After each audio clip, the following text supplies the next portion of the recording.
This is In Perspective with Bob Branco and Peter O'Toole.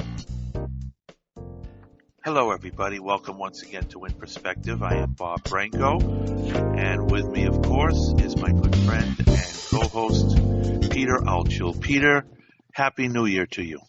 Happy New Year, Bob. We are in Columbia, Missouri, as you know, and the weather here is absolutely miserable.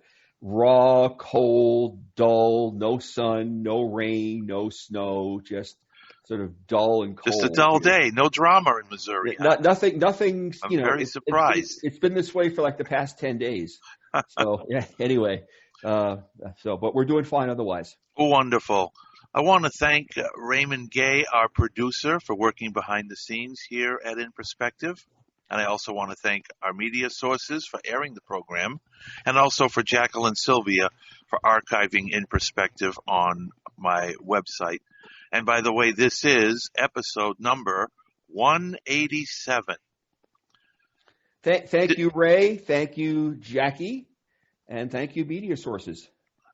We spend a lot of time on this program and in life, actually, going over some of the complexities and legalizations of services pertaining to and for persons with disabilities, whether it be blindness, physical disability, mental disability, whatever the case may be. There are a lot of folks out there who know about laws and policy in regards to this topic. So what we decided to do was we decided to bring on one such person, Jonathan Gale, who works in the disabilities field as a, Jonathan, correct me if I'm misquoting you here.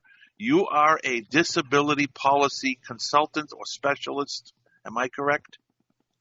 You are correct, Bob, and thank you for having me on. Okay, and we're going to talk about that on the show, but what I wanted to do for the first couple of minutes before we get into our topic, where we just had a tragedy in Washington, D.C., during the festivities taking place by the Congress over the electoral vote for president, I thought we would talk about briefly, before we get into our topic, the impact that this is having on our country and what we can do about it. As a matter of fact, I'm going to turn the reins over to Peter to discuss this for a brief period here. And before we do that, Bob, would you like to sort of talk about how people can check your podcast, your website, that kind of stuff before we take that plunge? Sure.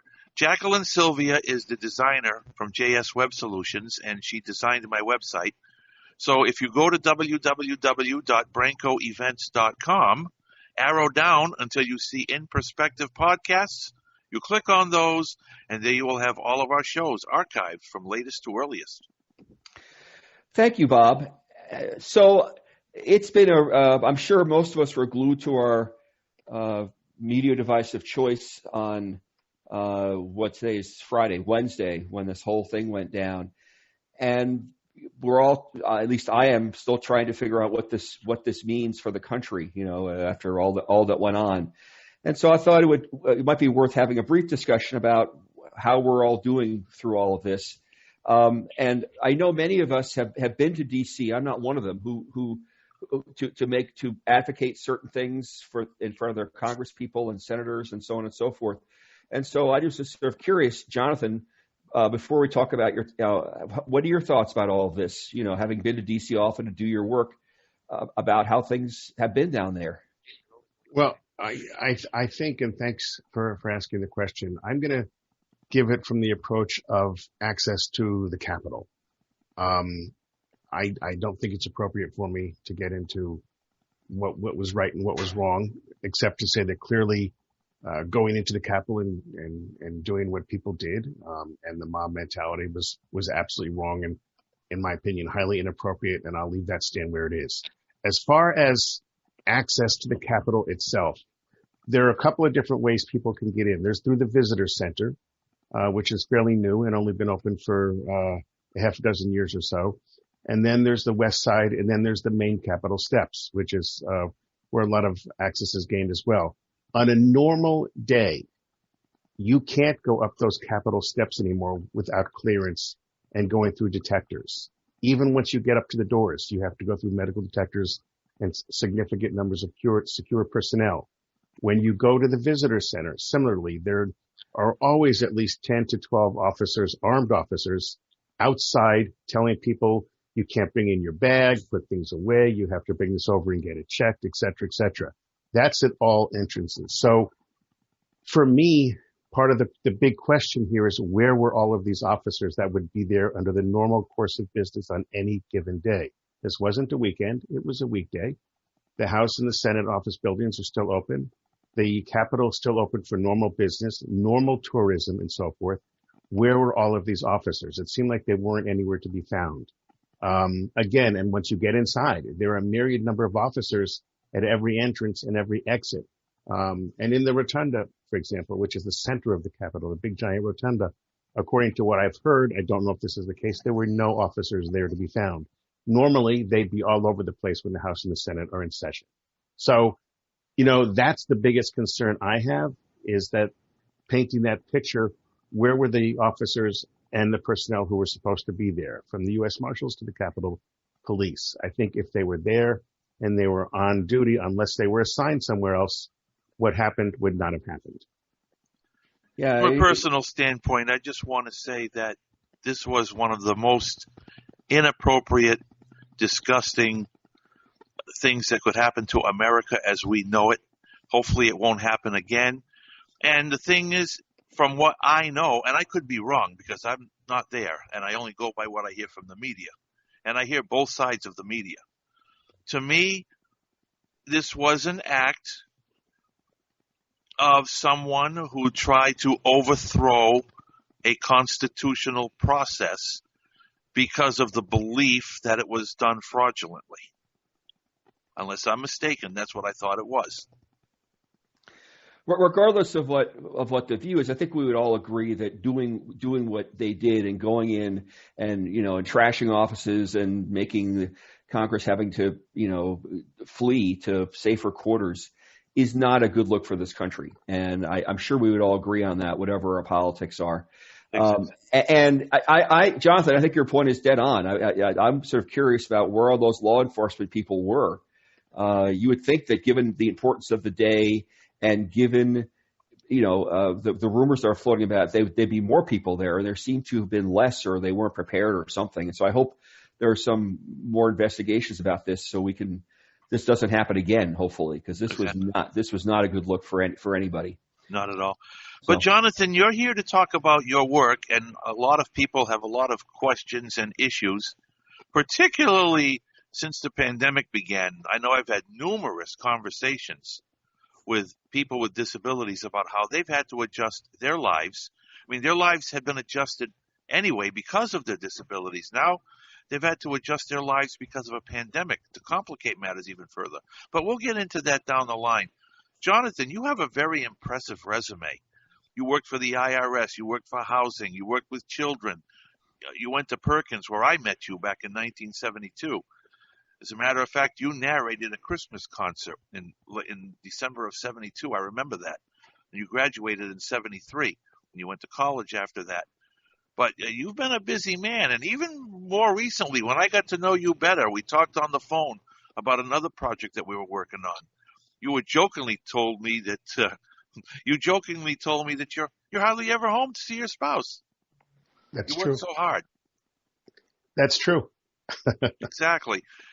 So tell us a little bit about how you got involved with the disabilities issue per se. What made you interested in that? We'll start there. So long story very short. My oldest son, who is now 44, so I'm aging myself, of course, when he was born back in the mid to late 1970s, we understood very early on that he was going to be developmentally delayed and have some other disabilities as well. So that was really my first beginning and understanding into the world of disability, was representing the needs of my son. And what got me really interested in the legal side of it, if you will, or the advocacy side of it, was when he was about 8 years old. My wife and I consciously made a decision that the school system we were living in, the town we were living in, was unable to handle my son's needs. And we rejected in Massachusetts, we have what's called an IEP, Independent Educational Plan. We rejected that. We went to arbitration. We didn't solve his needs with arbitration, and we went to court. And in court in Massachusetts, in essence, it's the school system's responsibility to make us look like the worst parents in the world, and our responsibility, conversely, to make them look like the worst school system in the world. That's like any court battle. There's at least two sides to every story. Fortunately, we prevailed. But for me, that was kind of an awakening of how much we as parents thought we knew, but didn't know. And that was the beginning of my foray. So I spent a number of years after that learning the procedures and the laws as it pertains specifically to families with children with disability to represent families in the school systems and in the courts. Although I'm not an attorney, I'm an advocate. At the same time, I continued to do, as you alluded to, my regular day job with the Commonwealth of Massachusetts as a tax examiner and also as a union vice president. So I was wearing that hat as well at the same time. So I was holding a lot of different hats, if you will. And as time went on, I started getting away from just representing children and families with disability in the school system and started helping these families apply for and receive other types of benefits.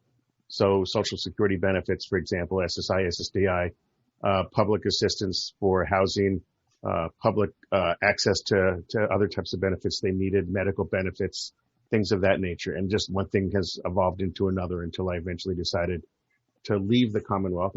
I jokingly said I took an early retirement after 20 years to focus on disability advocacy. In the meantime, I had to keep my wife working. So I would say she's working hard so I can go out and play. The truth of the matter is I took that early retirement because I absolutely loved the world of advocacy. And I felt that it was an opportunity for me to give much, much more back. I've always been visually impaired. I was legally blind all of my life and lost the rest of my vision 33 years ago approximately, and have a vision of 0 at this point and have for many, many years. So I've learned how to not only to cope with my vision loss, but I've learned how to very successfully, fortunately, advocate for the needs of others with many, many different types of disability. So that's what brought me from then to now.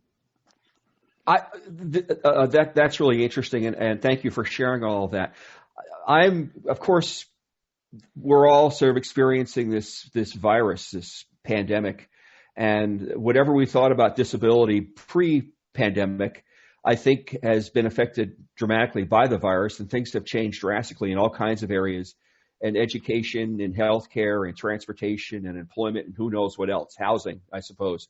So what I'd like us to do is to spend a little time on each of these areas, and of course we will leave time for folks to ask questions as well. So let's focus, since you talked about education with your child. How do you think? What are your thoughts about how the pandemic is affecting special ed, and what are you noticing, and what do we need to be thinking about, and what are the challenges? I think in the simplest term, it's a nightmare. There's no other way to put it. Children who are special needs, whether they're children who are ADD, ADHD, or autistic, or need direct support services such as ranging and PT and OT and so forth, they're not able to get any of that. They can't get it because there's nobody to give it to them hands-on. There's nobody to physically sit with them, stand in front of them, hold their hand. Most parents don't have the understanding and of the complexities that are needed to teach their children the skills that they need to learn on a regular basis. A lot of these kids, remember, they're in special ed classrooms where they have assistant teachers. Sometimes it's one-on-one support services and resources. Sometimes it's two-on-one. That doesn't exist at home, let alone the fact that these kids cannot be expected to understand how to use a computer system and to go into Zoom or Google Classroom and, pull up slides and, create windows for work that they might be expected to do, to other types of assignments. Their parents can't be expected to do it. The teachers don't know how to teach when they're trying to lecture. You can't just lecture these kids. Yeah. So it's an entirely different concept. I have never yet met one parent or one teacher who says that this is workable. The kids are falling further behind. If you look at some of the school systems, there's an emphasis to bring these kids back into the classroom earlier or before other kids so that they're using a hybrid or full class learning environment. The problem with that is many of these kids also have multidisciplinary disabilities. Yeah. When they have multiple disciplinary disabilities, that's a lot to get out, I'm sorry. What it means is that they have several different types of subsets, which makes them extremely vulnerable to the virus. And many of these kids are on different types of medication, which makes them vulnerable to the virus. So this is certainly not a win-win for kids and parents in this system, in this situation. It's a lose-lose. It's much more pronounced and much more so than it would be, for example, for my 2 grandchildren. So before we move on, I want to make sure we all understand our terms. So can you talk about like what PT is and OT and ADD and ADHD? Absolutely. I'm sorry about that. That's okay. No, it's important for the audience. So PT is physical therapy. OT is occupational therapy. SNL is speech and language. ADD, ADHD, is obsessive compulsive disorder. There are many, I'll try not to use any acronyms anymore. And if I do, feel free to remind me. Can that be attention deficit disorder, Jonathan? Yes, that's ADD? correct. ADD is attention deficit disorder. Now, what does the H stand for in ADHD? Hyperactivity. Correct. If my memory is correct. Yeah.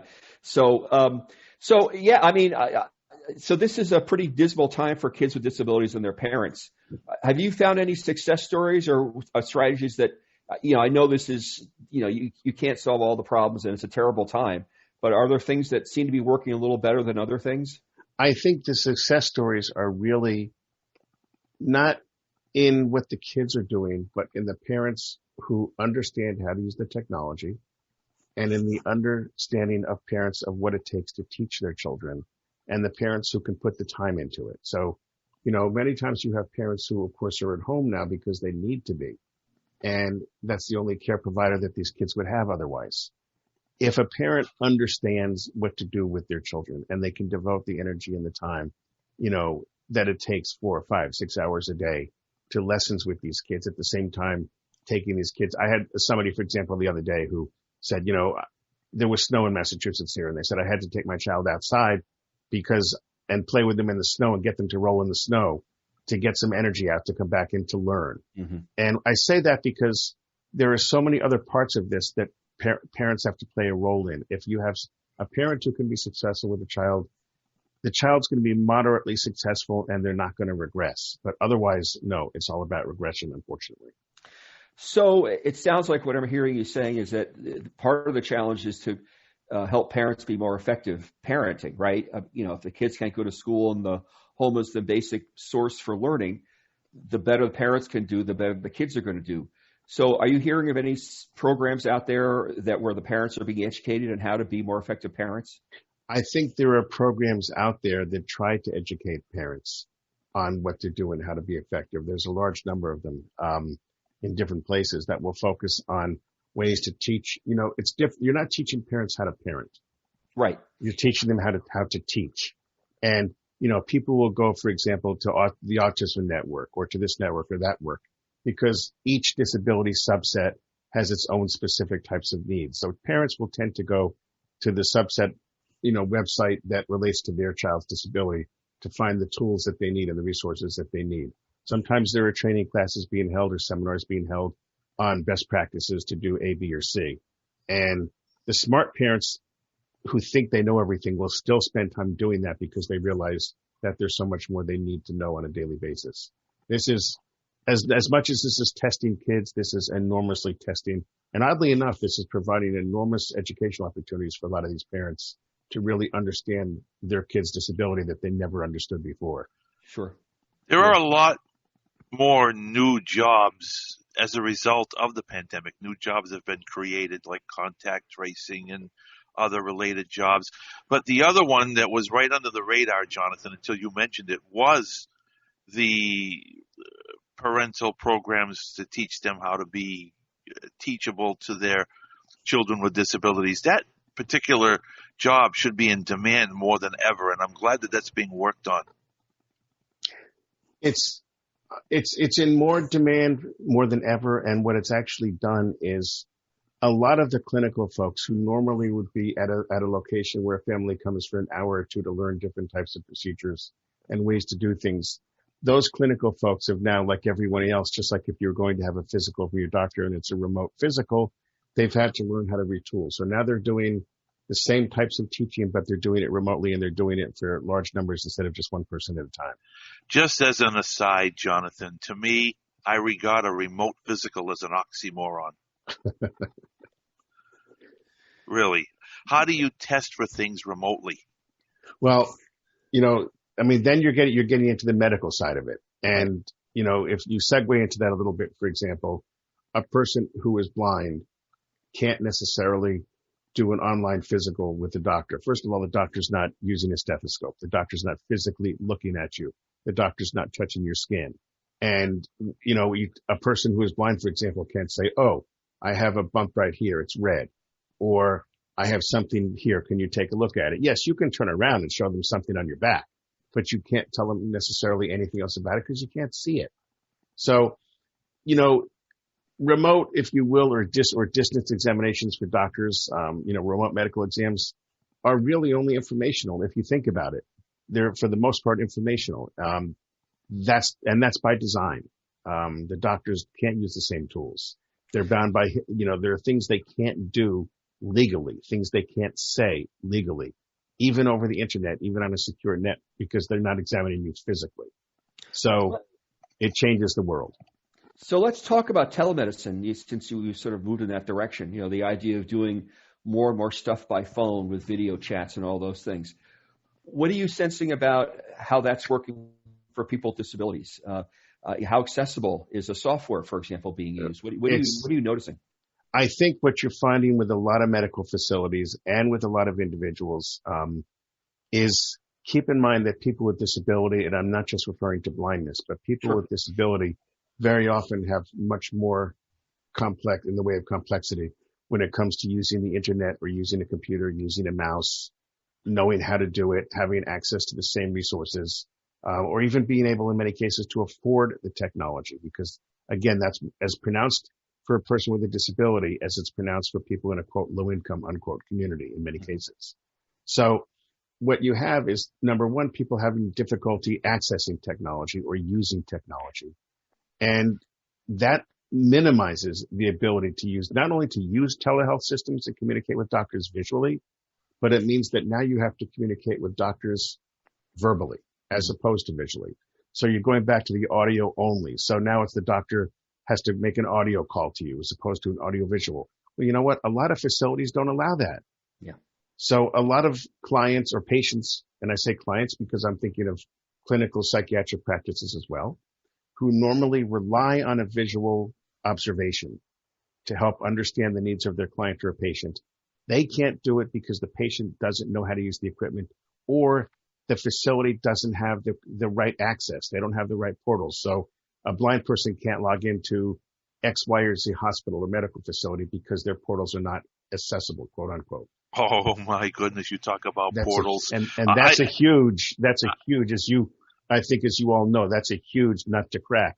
And the more complex their facility, even for sighted people. Oh, sure. And even if you want to look at your patient records, you go to the patient portals.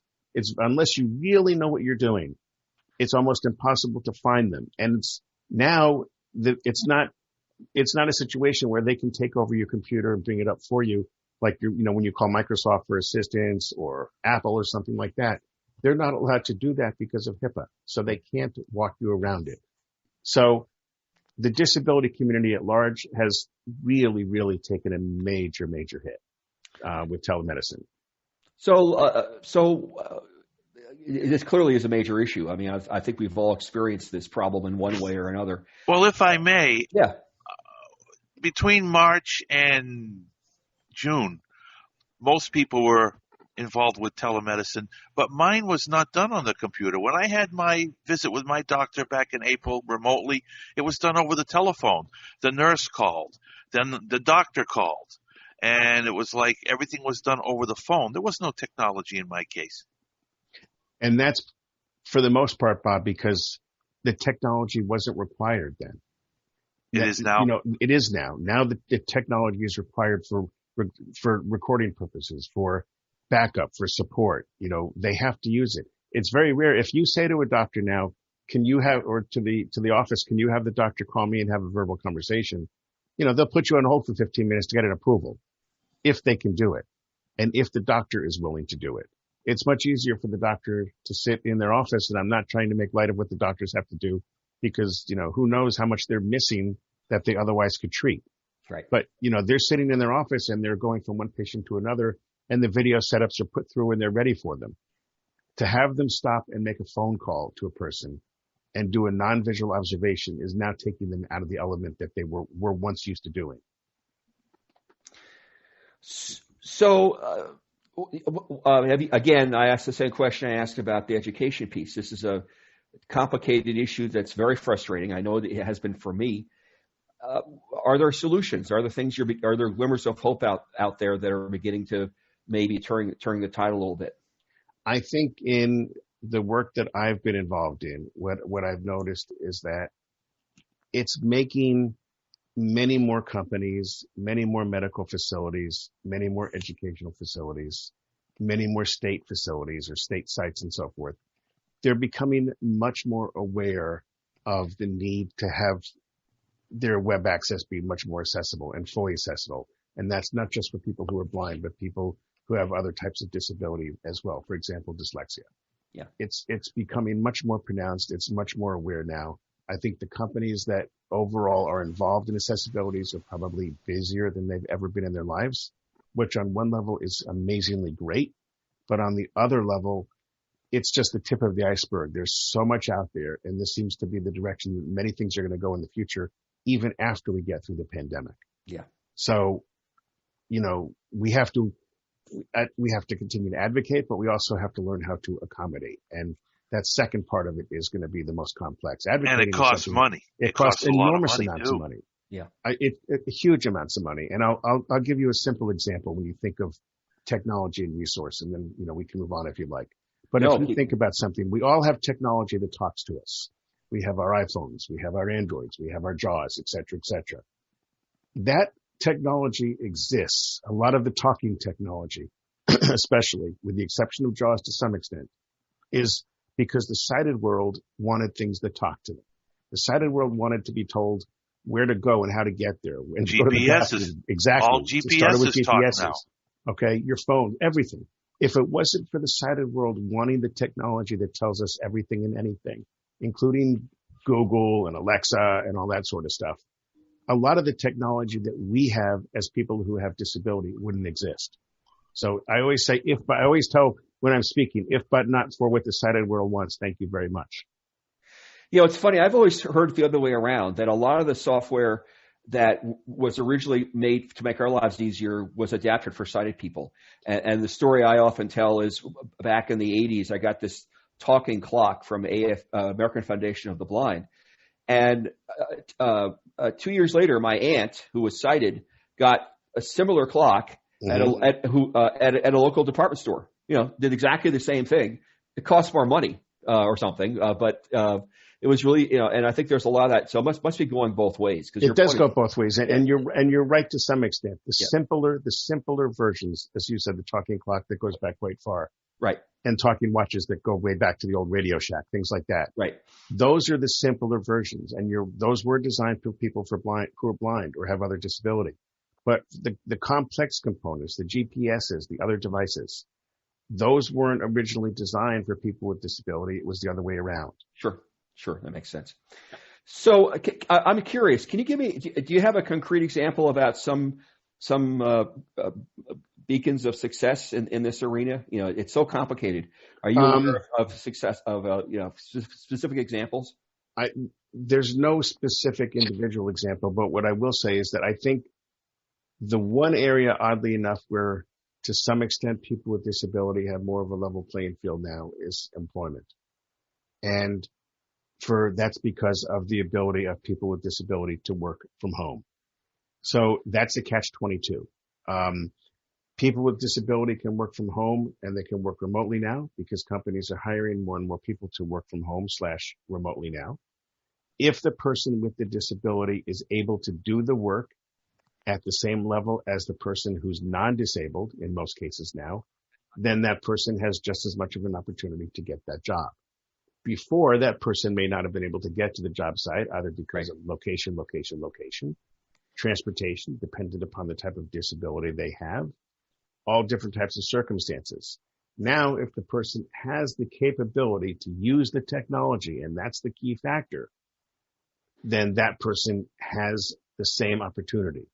But Jonathan, there seems to be more in the way of paratransit today for persons with disabilities. As a matter of fact, where I live, it's free for now because of the virus, and I'm not sure when that's going to end. People can get to work at the snap of a finger right now when they use paratransit. It's amazing. But where you are, and I know from where you live that that's the case. In most places, that's not the case now. Yeah. In most places, paratransit now is more difficult for people with disability because it's been cut back so drastically. And it's, for example, in many places they would pick up 2 or 3 passengers at a time. Now they're only allowed, and this is across the country, to pick up 1 passenger at a time. Yeah. If it's not employment related or it's not medically related, it's not going to happen. And that is a dilemma. When you have people in wheelchair, there aren't as many wheelchair vans available in many parts of the country. And part of the reasoning for that is because then you get into the touch factor as well. So overall, transportation for people with disability now is more difficult. Persons with disability who are going to medical facilities now, where before in many parts of the country, the vehicle operator would be able to take the person out of the vehicle, bring them into the building, etc. In many places now, they're not allowed to bring them into the building. Yeah. So it's not as simple. It's an advocacy issue that I constantly deal with different states and with local government in trying to push the envelope quite a bit. There's none of this has easy solution for people with disability, Bob. And as I said, the easiest thing I think to look at right now, to some extent, is the potential opportunity for employment, housing. Remember, with people who have disability, keep something in mind. 20% of our country is estimated to have residents with disability. So you're talking upwards of 64, 65, 66 million American residents who potentially have a disability. Out of that 20%, 95% of those people have a hidden disability. So now you're down to 3 or 4 million who have an obvious disability, a white cane, some kind of a dog, person a wheelchair, who's profoundly deaf, a wheelchair, etc. The vast majority of disability are hidden. So for the vast majority who have disability and need services and resources, that's where somebody like me comes in because of the amount of work we have to do in order to lobby for resources and for facilities and projects and so forth. In about 5 minutes, we're going to be taking questions from our participants, so our producer can now start checking for raised hands. Go ahead, Jonathan. What I was going to say is I think the biggest issues are right now for people with disability is that we're not seen anymore. Mm-hmm. We're not out in the community. And because we're not seen, people who, quote unquote, don't have a disability forget about people with disabilities. So we're too often forgotten now.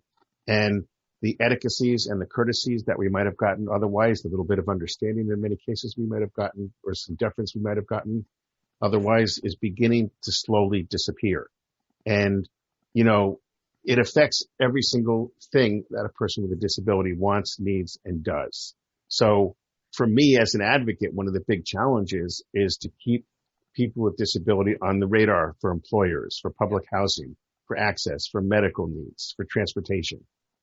That's part of my responsibility, is to constantly talk this up and to keep reminding, the states, the reps, the senators who I work with, don't forget about us. We're still here. We have needs, the same needs as your other constituents, the same needs as other members of your community. So, it all comes down to, there's just no one thing that it all comes down to, I guess, is what I'm trying to say. There are so many factors involved in it. I just want to make a comment about paratransit as one who occasionally uses it to go to work, or who did before the virus hit. You just couldn't rely on them to get you on time. That was my experience. I mean, they're nice people and they get you there, but they were very frustrating because often I'd get to work 10 or 15 minutes late, and you can't do that, and be a responsible employee. It just is not doable.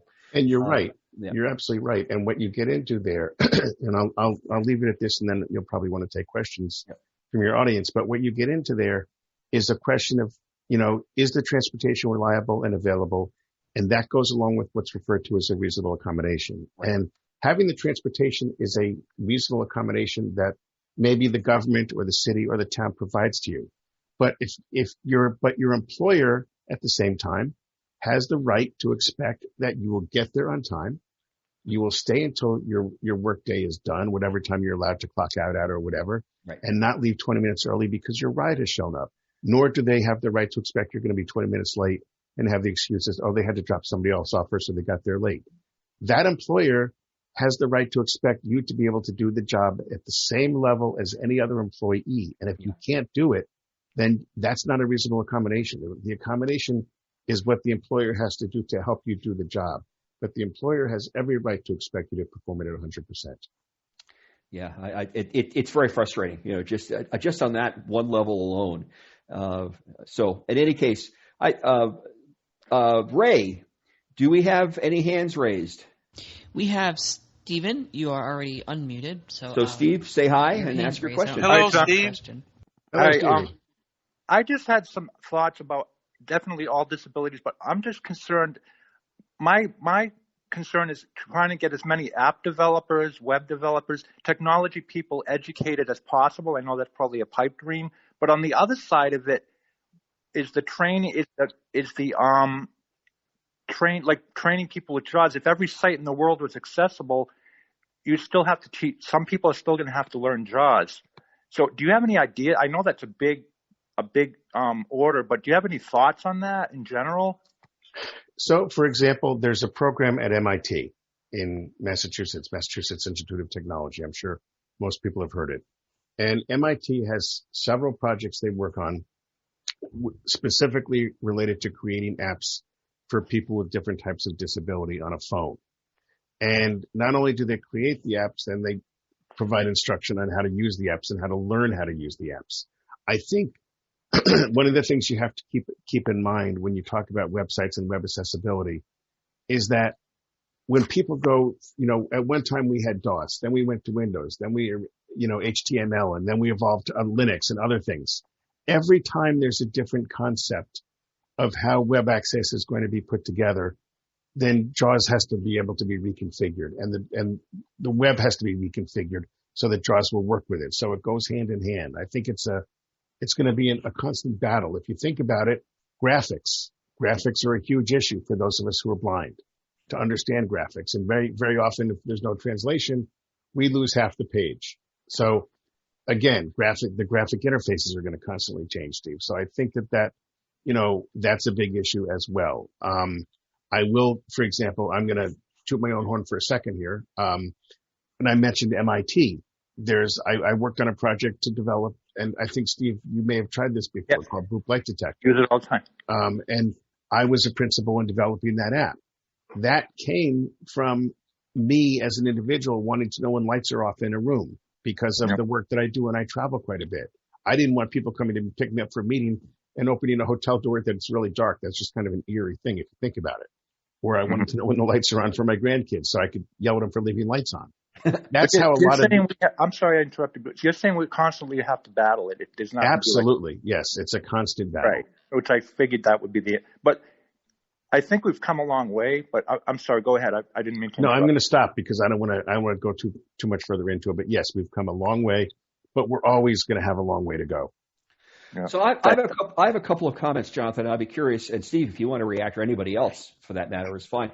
One of the things when I did a lot of work in the private sector, almost all of their software was partially inaccessible, and so I had to find workarounds, and that's just part of doing what I did. But one of the things I found interesting was people would come to me and ask me about JAWS and so on and so forth, and then I would sort of explain some of the difficulties I was having and sort of point to a certain spot on a web page and say, I can't do this, or I can't use this database. And they look at it and they go, you know what? That's really hard for us to use as well. It would be a lot easier if they simplified it for all of us, which might make it more accessible for you as a disabled person. And I'm curious if you've had any similar conversations with developers with sort of a similar experience, that making things simpler for everybody makes it more easy for us to use and vice versa. I think absolutely. In a simple example, when you make reference to JAWS, for example, and accessibility is, a lot of folks don't know how to use Excel. Right. And it doesn't matter if you're sighted or blind, for example. A sighted person may not know how to use Excel and set up a spreadsheet, let alone read a spreadsheet, any more than a blind person who already knows how to use a spreadsheet needs to relearn how to use JAWS in order to move around a spreadsheet. So I think, that's where you can have, over time, you could have development that in effect can become, I'm going to use the same more meaning of the mind, make it easier for the JAWS user to move around and make it easier for the other person to understand how to move around. I don't know if that answers what you're thinking. No. I think that's a good example. The other thing I would say about this is, the ultimate solution to all of this is to encourage software developers like Apple, where the technology, the accessibility is built into their system, like their iPhones, for example. I mean, you still have problems with apps and things, but at least you can get your iPhone working and turn on your voiceover and you got speech, and that makes life a lot easier. And I think ultimately that's going to be the answer. There are two major problems, I think, that as an advocate, I'm constantly trying to work with. And one of them is that making a website accessible, and remember, there are literally tens of millions of websites just in our country alone. I know. Making web accessibility available is very, very expensive. Yeah. And it's a constant change. And the vast majority of businesses, let alone individuals who are setting up a website, don't have the financial resources to do it and to go out and hire the experts to do it. Secondary to that, the vast majority of web designers are not well trained on how to make an accessible website. They think they've taken a class when they were in school, or they think they can click on something and take a quick course on how to do something.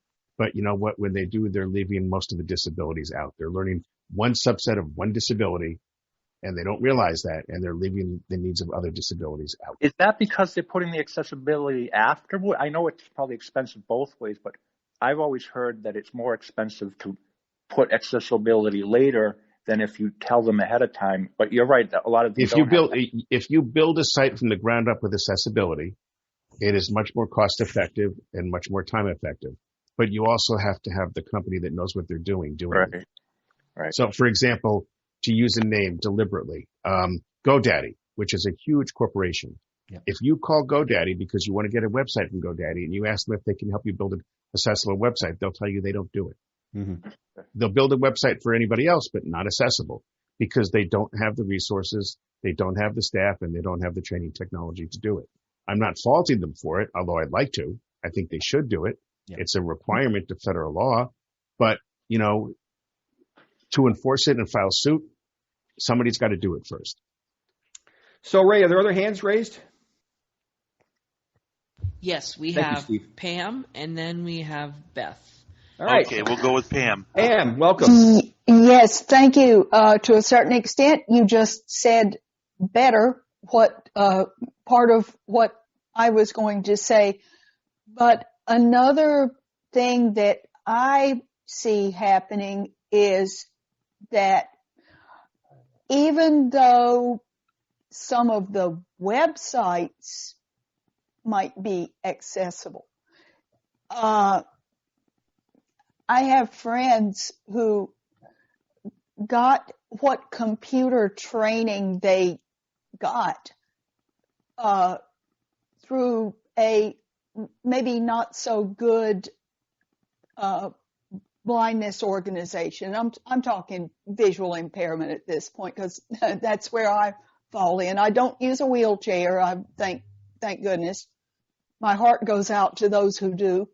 But what I am finding is that a lot of people really do not have good computer or technology training in order to get a job. Their training just isn't up to snuff.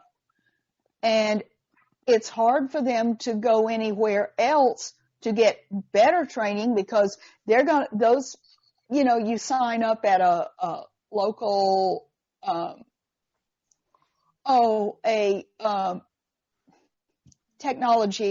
through a technology store like maybe Best Buy or someplace that might occasionally offer computer training. But they're not going to give you a second look if you're disabled, especially if you're sight disabled. And yet you go to a blindness organization and they're just going to give you the most mediocre training in the world. There may be some that are much better, but where I live, it's horrible. Pam, I think that what you have to think about too is a lot of people, and again, I say this as an advocate because we're always trying to advocate for more training resources and money and dollars for people with disability to get training. That's a constant, and especially right now, it's a real push and pull because more and more people with disability need training, and they need direct training because they're not able to get it. And if they don't continuously get it, they're going to lose. They lose the training edge that they're starting to get.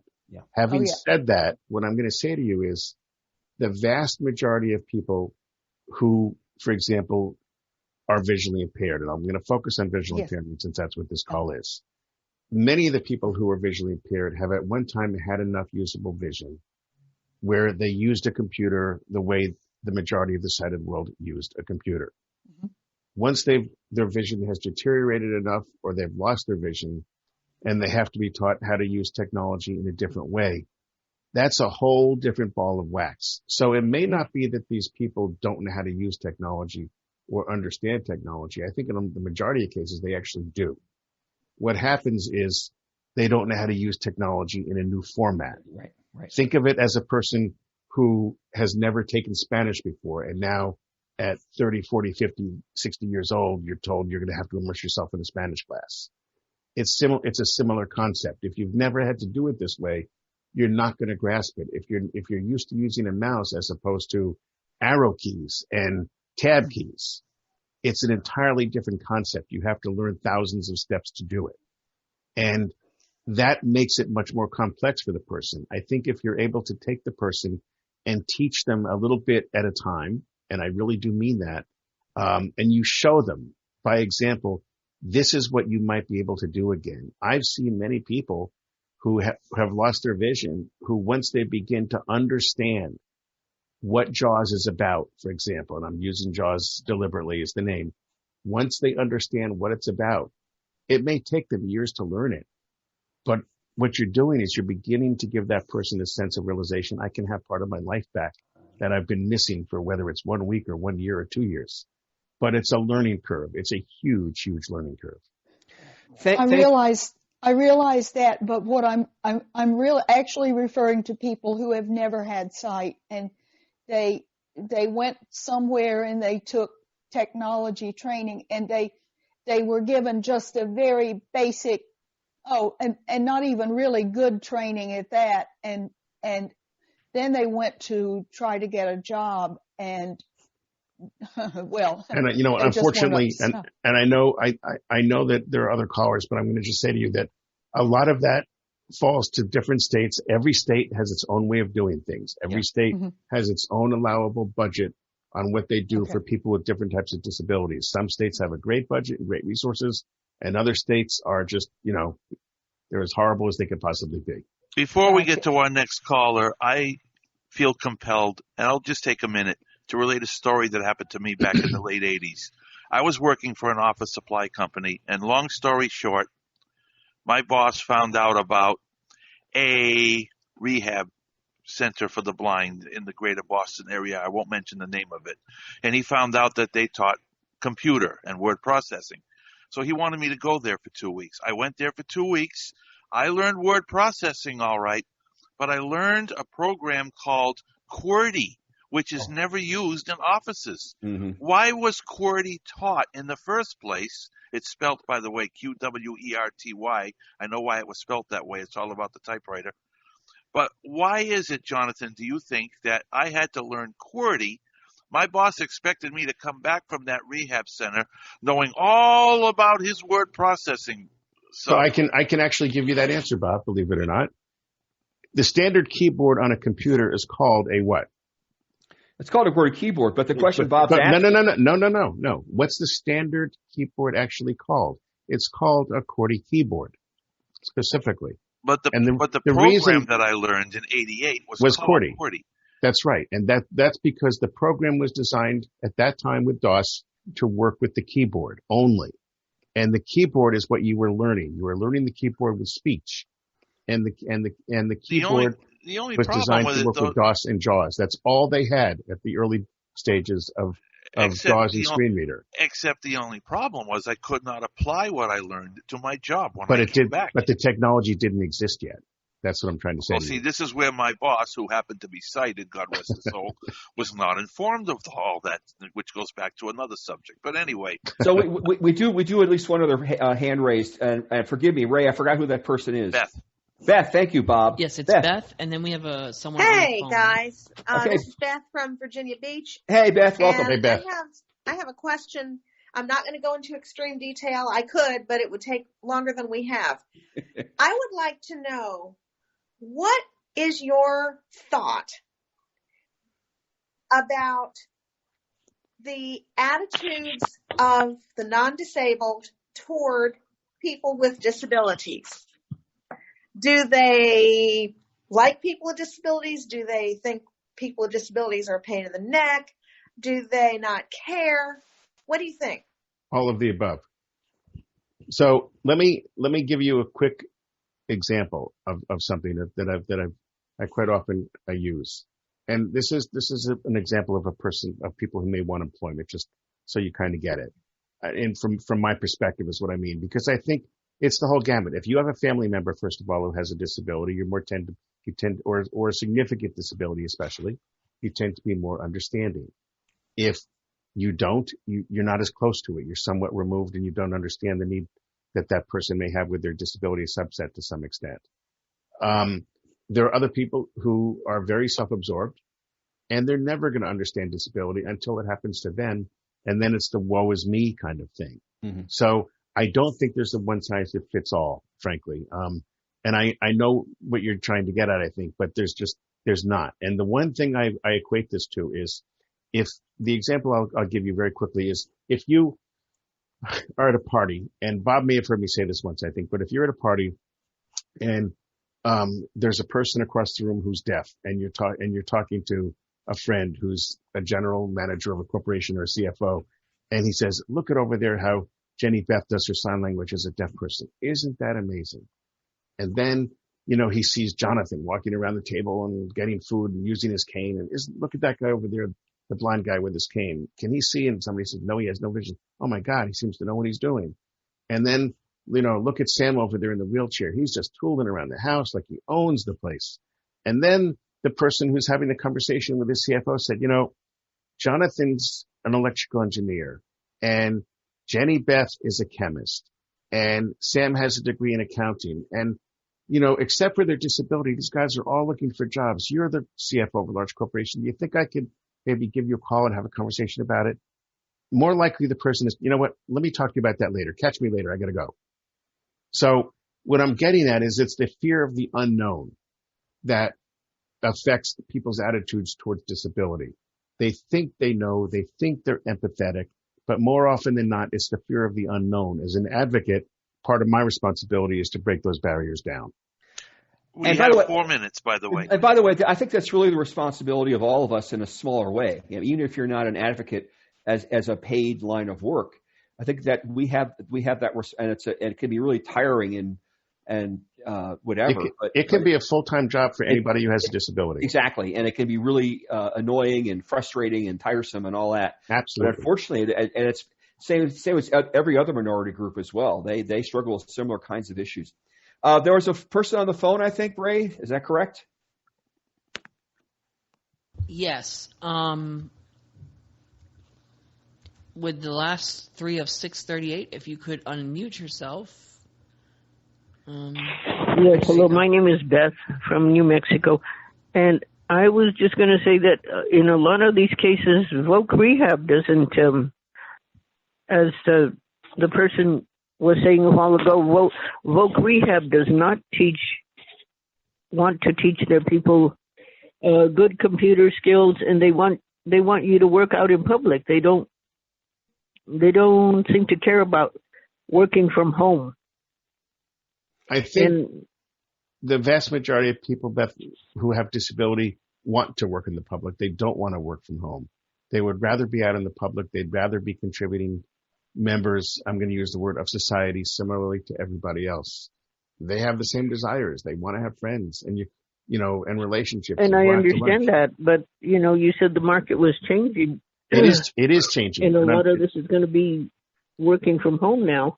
It is changing. And unfortunately, you're right to some extent. Vogue Rehab has not found a way in any state, for that matter, to be able to keep pace with the changes right now. They're just beginning to figure out how to adapt themselves. And I think it's going to be years before they can begin to catch up. And again, I'm going to go to what I said earlier.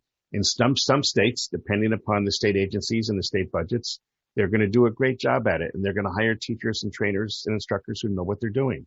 In other states, they're not going to do that. They're not going to put the resources and the money into it. Some states have large cities where there's a lot of resource available.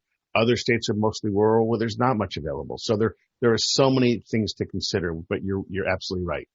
We have 1 minute. So Jonathan, I just want to ask one quick question that I think might summarize this conversation. If you could wave a magic wand, what is the one thing you would hope that people with disabilities skill could improve on, and a skill to make them more, whatever the right word is, marketable, if you will? And what's the major thing you would wish for a skill or for an action of a non-disabled person could do, to make things better for us?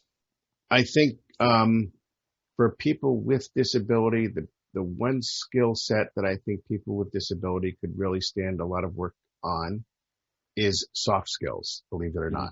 Mm-hmm. Soft skills are how to have conversation, how to have dialogue, how to listen to other people, how to have an approach for what you do, how to accept responsibility for what your work is, how to learn how to do the work, how to understand how to do training.